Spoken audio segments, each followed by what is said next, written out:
Hey, what's happening, my family in Christ? I'm here with a dear friend and brother of mine who I love very much. He is a youth pastor, Jose, youth pastor at Calvary Chapel ADF. And on here, we're always encouraging people to be bold for Christ. And I brought him on here today because him as a youth pastor, I wanted to ask him the question is how do you teach boldness to youth? So I'm going to pass the mic over to you. Thank you very much, Isaac, for having me on here. It's a blessing to speak to all of you, whoever's watching this. So one of the first things that I speak to the youth foundationally is you have a choice, right? You have a choice as far as choosing Christ in your life. And one of the things that I also mention to them is that you're never too young to choose Christ. So when talking about boldness, it starts off internally, right? So I want to talk about internally and externally. Internally, as in you make a decision, you make a choice to follow Christ, right? And again, you're never too young for that. One of the stories that I'm going back to a lot now because my son's going to be born soon is the story of Josiah. Right? King Josiah was 8 years old when he became king, and he was 16 when he started following the Lord.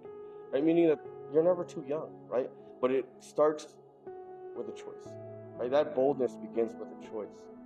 Right? Because not only are you making that decision to follow Christ, but you're also making a decision to leave yourself behind, leave everything that you came with behind, and that's something that starts within. Right? And now going on to the external part, is you're acting on your faith now. Right? Now you're representing Christ. You're setting an example. You're the salt and the light out there. And that requires action. I always tell the youth, it's not just about believing. Right? It's also about acting on that faith. Right? Because otherwise, you can believe that God exists within your head, but what is it?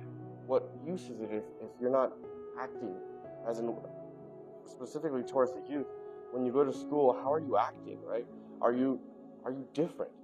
Right? Because we're called to be set apart for God, right? So that means that we need to actually do something about our faith. And that boldness requires sacrifice. Right? It requires us to maybe lose friends, maybe lose family, right? And that's the whole meaning behind boldness, is that courage, right? Not that comes from us, but that comes from God.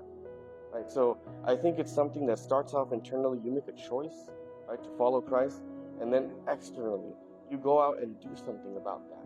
You act on it, right? Remember that James talks about this. Is we're not called to be friends of the world. A friend of the world is an enemy of God, right? So we have to be different. We absolutely have to be different. And the world is going to try to tell you, even in the church today, will tell you, oh, it's okay to do things that are similar to those things of the world, but that's not boldness. Right? Boldness means actually saying, no, none of all this is garbage. Right? I'm going to follow Christ. And that's it. That's all that matters. Right? So internally and externally. That's how I would put it. You make a choice, you act on that choice. Thank you very much, Jose. That was awesome. A blessing.